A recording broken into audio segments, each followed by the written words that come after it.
if this is too personal, but it is not, okay, whatever it is. That's why you're here. Do you have any spiritual beliefs, and if so, what are they? Yes, I do. I believe, so I was raised as a Hindu. I'm a practicing Hindu today. I'm just going to call, a good chance for you to meet Apurva. I'm just putting it on the spot a little bit, but this is something that's very important to our family and the way we raise our kids. We're Hindu. I was raised in a Hindu household. I went to Catholic schools. I ended up, we're all very studious, and so I ended up studying. I graduated at the top of my class, but that included 4 years of religion, so I read the Bible more closely than probably most of my classmates did. I got the religion award. I think that's, I probably wouldn't have done that if I'd gone to a Hindu school, though. I wouldn't have gotten that if I'd gone to a Hindu school, though, because then you just roll your eyes a little bit, right? Because, like, if you're just getting what your parents taught you, that's what this was true for the other kids at the Catholic high school, is like, okay, they had been getting this 1st through 8th grade.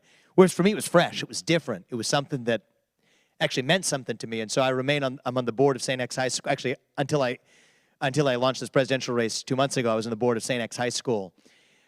My belief is that there is a true God, that there is something higher, that God resides within each of us. So in the Catholic tradition, I think broadly in the Christian tradition, the way we learned it was we are equal in the eyes of God, and so we are equal in the eyes of each other because we're made in the image of God. The way we say it and teach it to our kids and the way our parents taught it to us is that we are all equal in the eyes of each other because we're equal in the eyes of God, because God resides in each of us. So we say it in a slightly different way, but the point's the same, right? The punchline's the same. And I think that's a big part of what we're missing is, it's what matters in America today amongst people who are true believers in a one true God. It's not the differences in the way you describe that God that is actually the divisions that divide us. It's not even like it might have once been between those who are truly secular, like real deep philosophers like Immanuel Kant, right? And somebody who was St. Thomas Aquinas, right? Who actually get to similar places. But Kant is fiercely secular, and Aquinas probably made a greater contribution to the Enlightenment that then formed the backdrop of this Judeo-Christian founding of this country. But they were saying the same things, but one is religious, but through a secularist. It's not even between religious and secularism. It's between the actual religious foundation of this country and the rise of new religions that fail to admit that they're religions. Right? That's actually the real breaking point in this country. Wokeism, climatism, transgenderism, gender ideology, COVIDism. These are cult-like religions. I call them more like cults because at least religions like ours have withstood the test of time. These have not. They're fleeting religions. They're cults.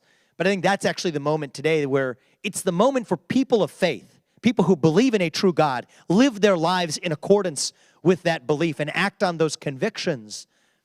That's what's missing in our culture.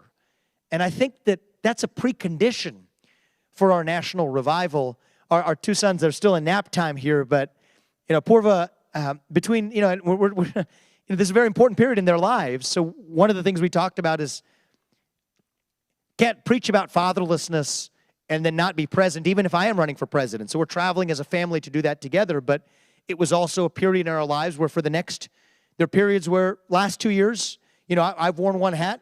Next couple of years, Apurva was prepared to say, okay, in raising our kids, this is for our 3-year-old son, a pivotal period. How are we going to impart those values to him? And, I don't know if you wanted to say a few words about what faith means to us as a family.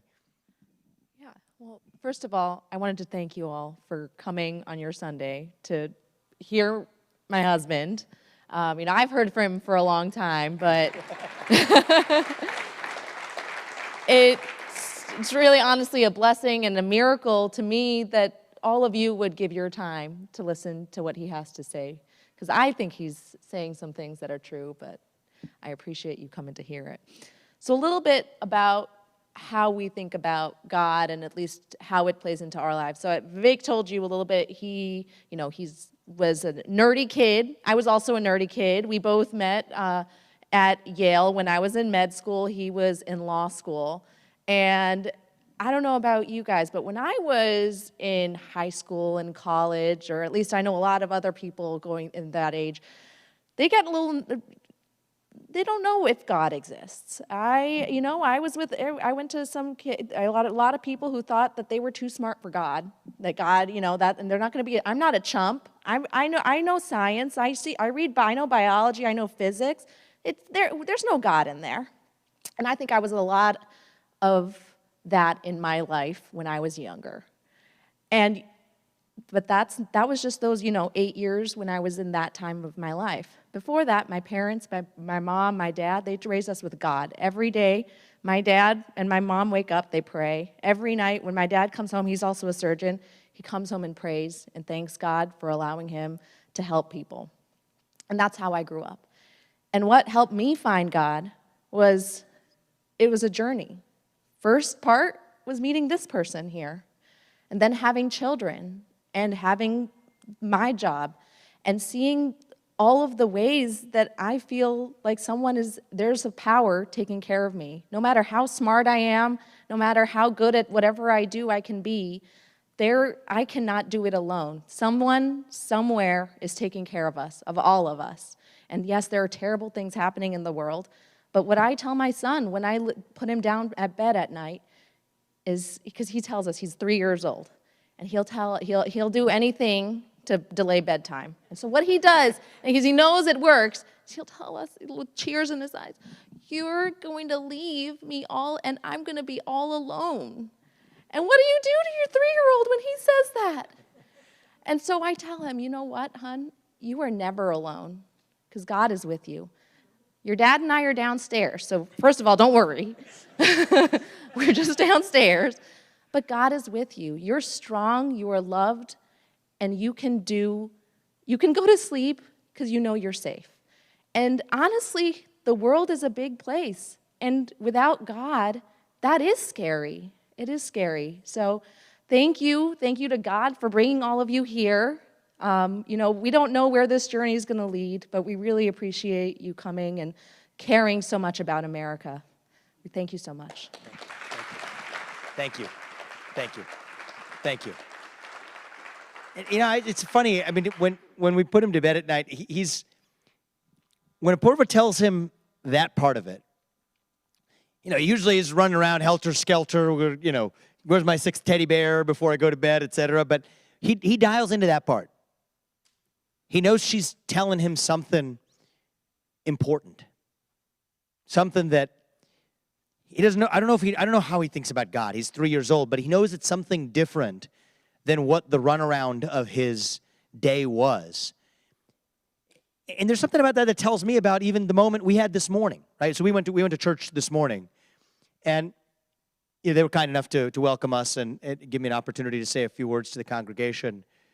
But we spent 2 hours there, and for me, that was a moment to collect myself in the middle of this campaign trail and remember that there is a God that actually matters beyond what sometimes in our modern American life can just feel like the aimless passage of time. Right? There's more to life than the random passage of time. There's more to life than, our next meal or our next complaint or whatever. We're here for a reason. And I think that's part of what gives us this sense of purpose, making the most of this short time we have been given, that God has given us on this great earth created by God. We better, by God, make the best use of it we can. And if we have been so blessed in the short time, I'm 37 years old, Apurva's 33, here we are, having lived the full blessings that God gave us and this country gave us, then in the short time we have left, that's part of what gives us this calling to want to give back in the way we know how. And as ludicrous as it sounds, the thing we concluded was that was actually going to be by leading the country as the next US president. But I don't think when I look at the country and look at the leadership vacuum, it doesn't seem so ludicrous after that. We each have to just look ourselves in the mirror and ask ourselves how we're each going to do our part.